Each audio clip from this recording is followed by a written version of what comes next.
Rob Skinner, and this is the Rob Skinner podcast. Today I'm talking about how to make 2026 your best year so far. I'm going to share the process that I use and offer some practical tips and help on creating a fantastic and fruitful year in 2026. All this and more on the Rob Skinner podcast.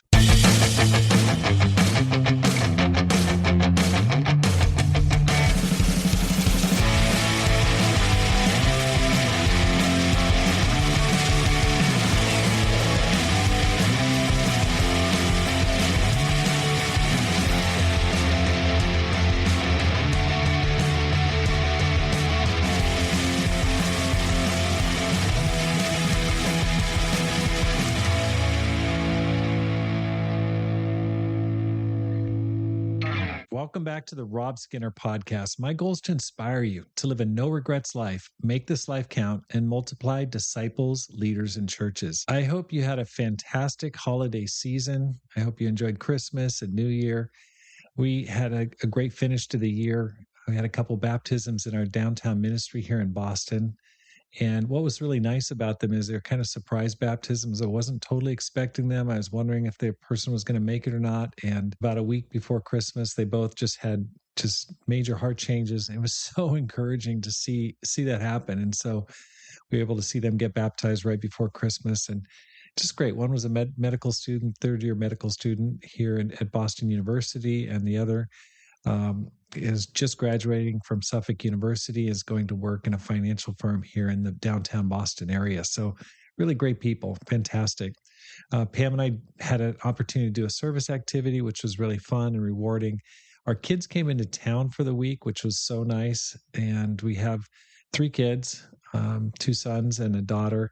And my daughter's married. Her husband came. My son came from Texas, and I've got a middle son here living in the Boston area. So he came with his wife, had them over for Christmas. My Pam's sisters were here in town too. So just had a great time. Just enjoyed the Boston Common is like right next to where we live. The lights were up. There's a tree there that's just beautiful, and really enjoyed a nice city Christmas here in the Boston area. So right after that, Pam and I went to Portsmouth, New Hampshire for a planning retreat. I'm going to talk more about that. We just kind of planned out the entire year in 2026, which was fantastic. And I love this time of year, at the end of the year, the beginning of the year, because it reminds me God is a God of new things. And I love in Isaiah 43, verse 19, when it says, "See, I'm doing a new thing. Now it springs up. Do you not perceive it?" And God is always doing new things. And it's so, I know we can change it any time, at any month, any time period. That goes without saying. But there's something about the new year. You go, okay, this is going to be new. This is going to be different. And I hope you feel that sense of excitement that God is going to do something really new for me. I was sharing it at the welcome last Sunday. And I just thought, a year ago, if you would have told me, hey, guess what? In a year, you're going to be in Boston leading a downtown professional ministry. We're like, what? Are you kidding? Never would have seen it coming. And yet God was doing a new thing in our lives. And we didn't see it completely for sure at the beginning of last year. But you got to think, okay, what does God have planned for me in 2026? 2026 doesn't have to be a repeat of the past for you. It can be a year of greater closeness to God, deeper relationships with people, bigger impact than anything you've experienced before. All it takes is a little bit of planning and preparation. So let me share some of the practices that I'm using as I step into this new year, and I hope they can help you just have an amazing year in 2026. First of all, count your blessings. Count your blessings. I love Psalm 103, verse 2. It says, "Praise the Lord, my soul, and forget not all his benefits." Forget not all his benefits. Sometimes we come into the new year and we're a little world weary, we're a little tired, we're a little bit jaded because we look back and go, oh man, so many things just didn't turn out. Prayer's not answered. That didn't happen. And we can get a little bit cynical and we can feel like, oh, I don't have enough. I don't have enough of this. And that's why it's so important to take some time out and write out all the gifts that God has given you, both this past year and even beyond that. And don't stop until you're filled with gratitude. I use my trusty letter pad that I had for years, but I just love it. I just write down, 1 through 20, and I just start listing out. And I'm thankful for God. I'm grateful for my salvation. I'm grateful for what Jesus did. I'm so grateful for my wife, 35 years, my happy marriage, my kids, just that's amazing. Some of my kids are married. That's a blessing. And it just starts, gradually you just go, oh, I got a lot more than I thought.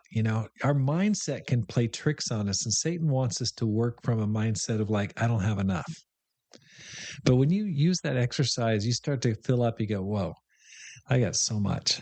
I just have not been paying attention to it. And that's why you need to not forget not all his blessings. Take the time to count your blessings until you are filled with gratitude and you've got the right mindset so that you're ready for a new year from a mindset of abundance or just an overflow that God's given you. Second thing to do is review 2025, review the year, both the good and the bad. Now, you've already probably gone through that with the Thanksgiving list, but what did you do well? What did you fail to do or not do enough of? What relationships need mending? Where'd you fall short? What goals did you set that you failed to reach? I have my list that I made of my goals. I hit some of my goals, but then about half of them I didn't hit, didn't even come close to them. So don't get discouraged when you look back and go, oh, that didn't happen. Hey, goals, I'm going to talk more about that, but goals have a value, but they don't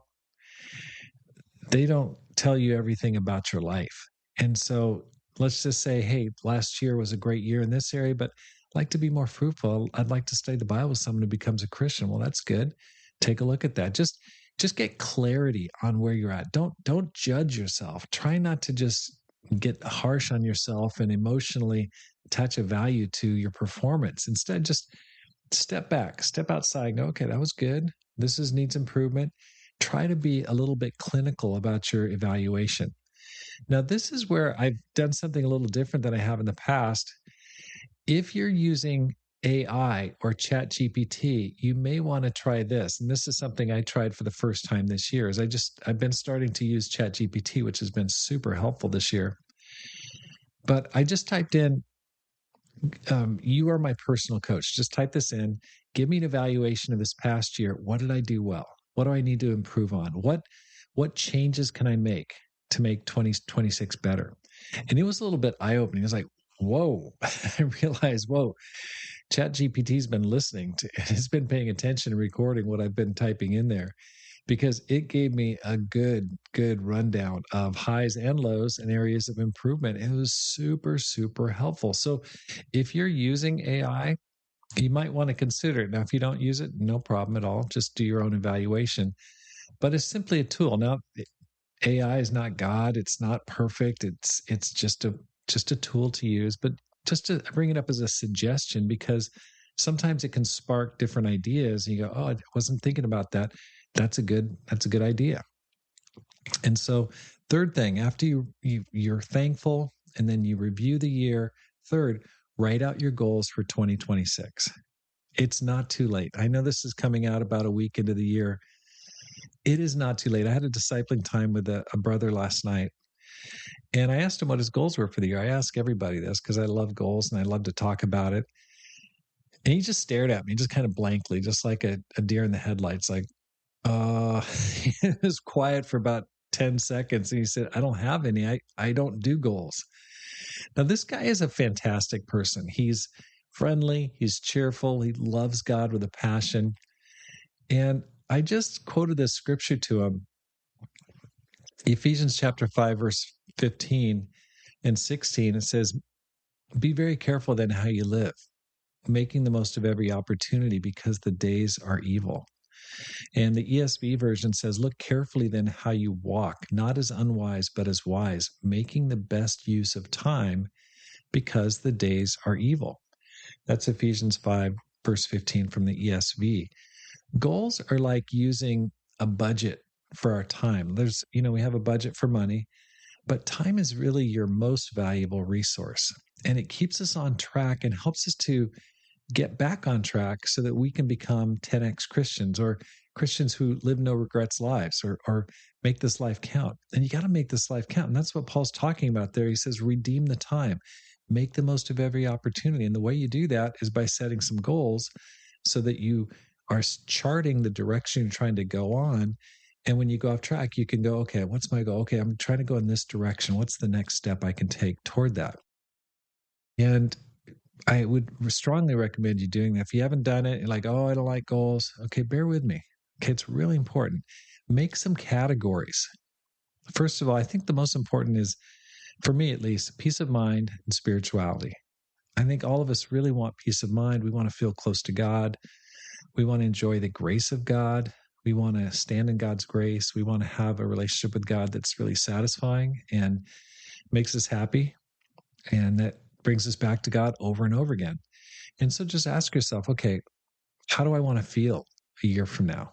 How do I want to end 2026? I want to look back and go, I really enjoyed peace of mind. I wasn't troubled, wasn't tortured by all sorts of sin and temptation. Instead, I really enjoyed long stretches of peace of mind. And so figure out what's that going to take. Secondly, health and fitness.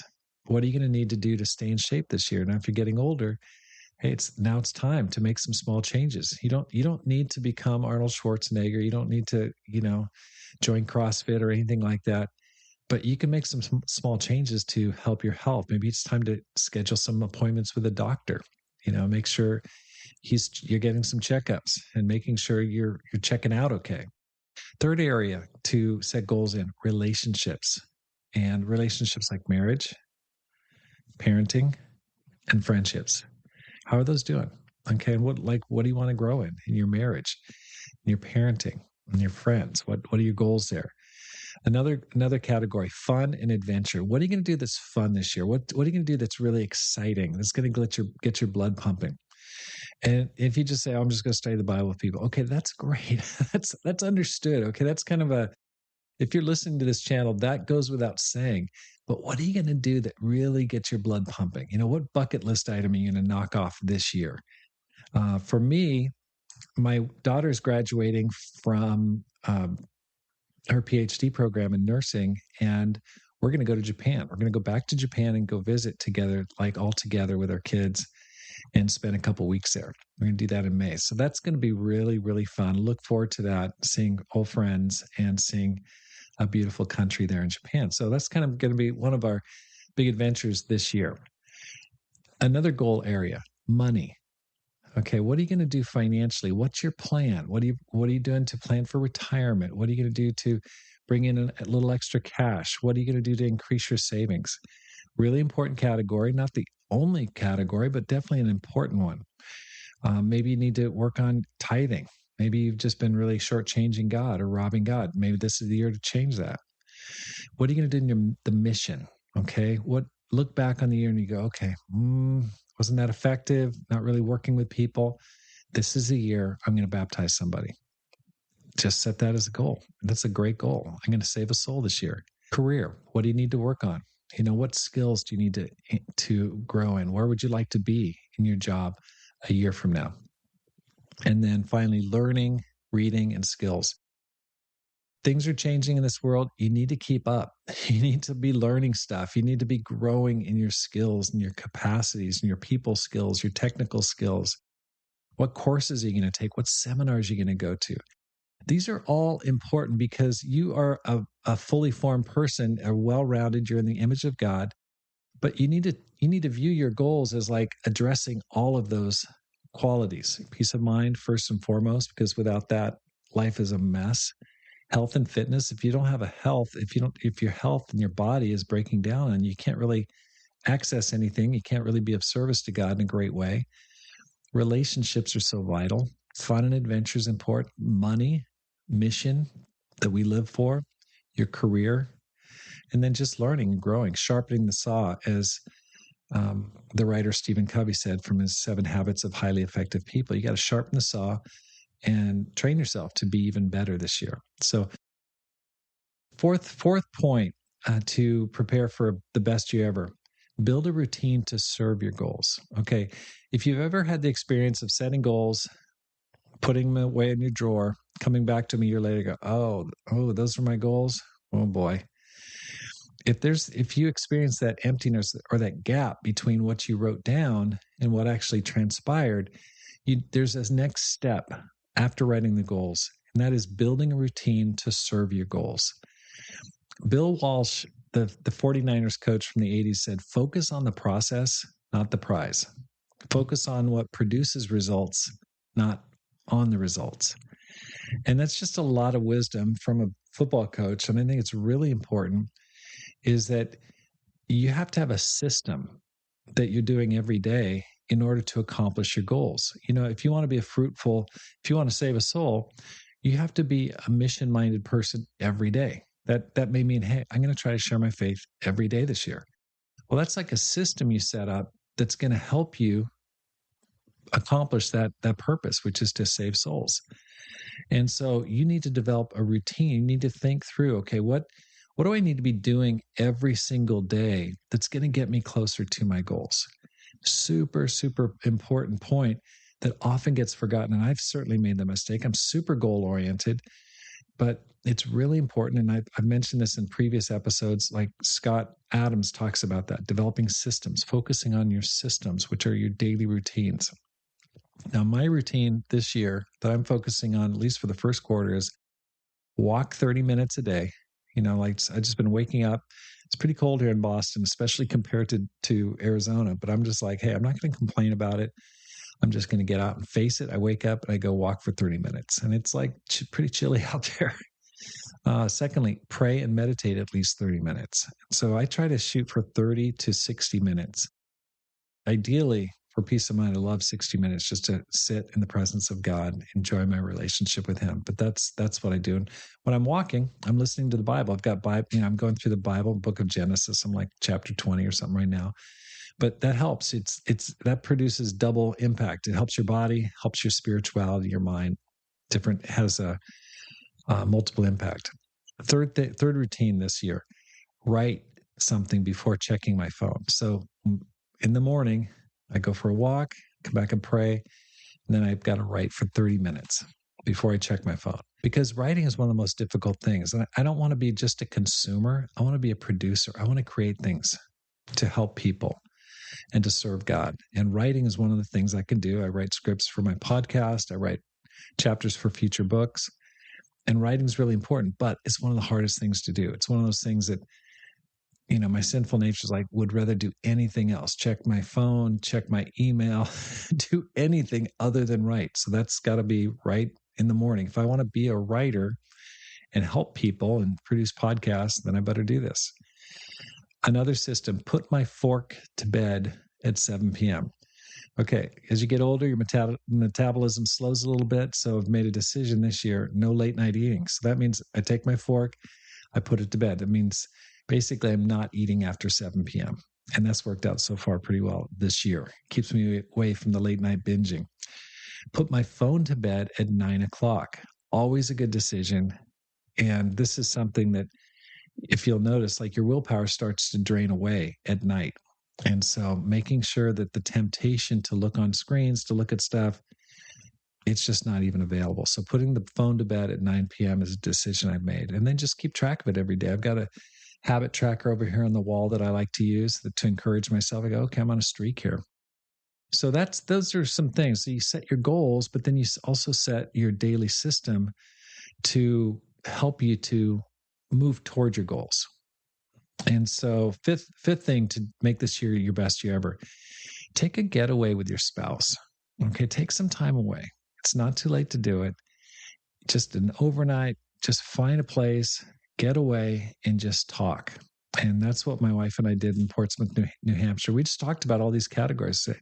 What do we want to do with our money this year? What do we want to do with our kids? What do we want to do for fun this year? What do we want to do vacation-wise? What do we want to do with our ministry? How can we help our ministry? I mean, we had all these categories because it's so important to stay on the same page with your spouse, with your significant other. So I would strongly recommend you do that with your spouse, even if it's just for a day, but I'd encourage you to do it for a night because it makes it more fun. And then just talk over every one of those categories: money, relationships, relationship with God, family, friendships, marriage, vacations, skills to learn. Come to agreement and then enjoy each other's company. So that really helps. Next, use your imagination and faith to dream of a great year. And I picked this up from Jesse Itzler. I was listening to a video he created on this planning the year.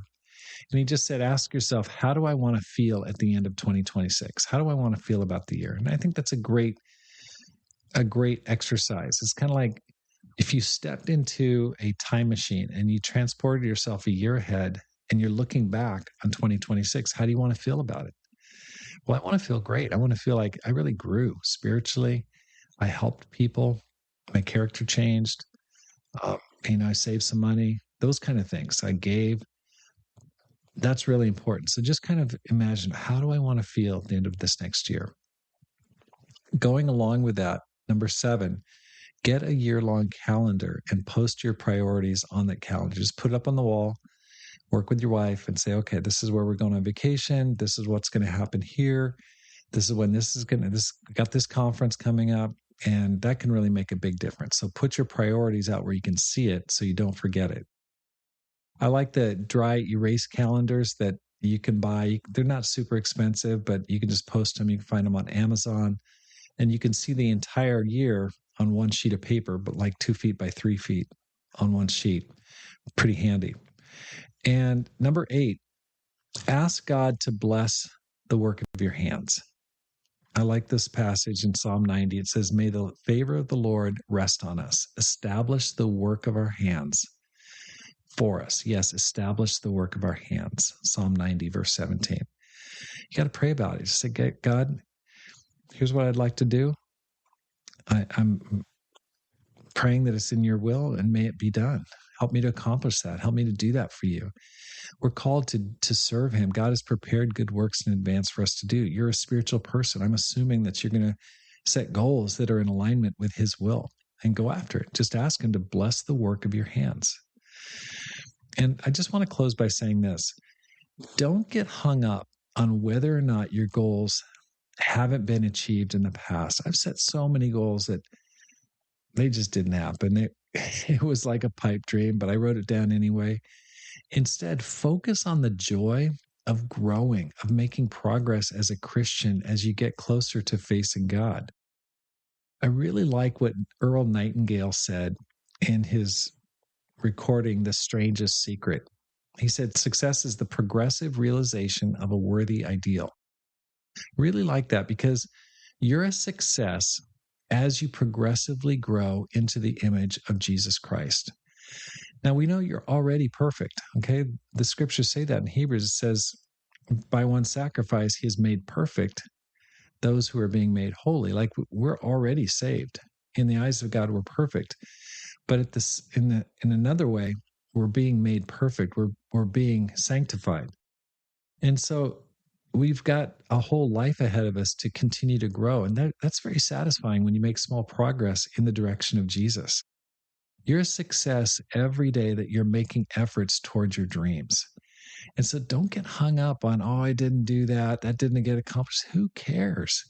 You made progress in the direction of your dreams. And that shows that you're a success, a progressive realization of those dreams. As we step into 2026, I want you to hear this. God is not finished with you. You may have had the roughest year. You may have had so many disappointments, but your best days are not behind you.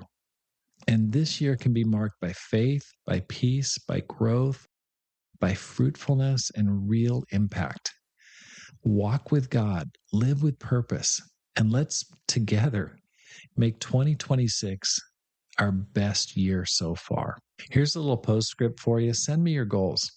I'd love to pray over them and you this coming year. So if you've got some goals, if you've, take some of these things to heart, just email me, just shoot them to me. Hey, here's what I'm praying for. I'll pray for you. I'll look at them. I'll pray over them. You can find me at rob@robskinner.com. I'd love to hear from you and what you're praying for this year. Let's be 10x Christians. Let's devote this year to God and see amazing things happen in our lives. Thanks for listening. Here's how you can help support the Rob Skinner podcast. First, sign up for my weekly newsletter. I'd love to stay connected with you. And I'd really love to just stay connected. I'd love to send you an email every week to encourage you and to build you up. And so you can find that at my website, robskinner.com. And so that's really easy to do. Secondly, read and review my book, my latest book, The 10X Christian. I think it's a good book, and I think it's really helpful. Really some good reviews, but I'd love to hear your review. I'd love to read your review. So you can find that on Amazon.com or on my website, robskinner.com, because my goal is to inspire you to live a no regrets life, make this life count, and multiply disciples, leaders, and churches. Have a great day and make this life count.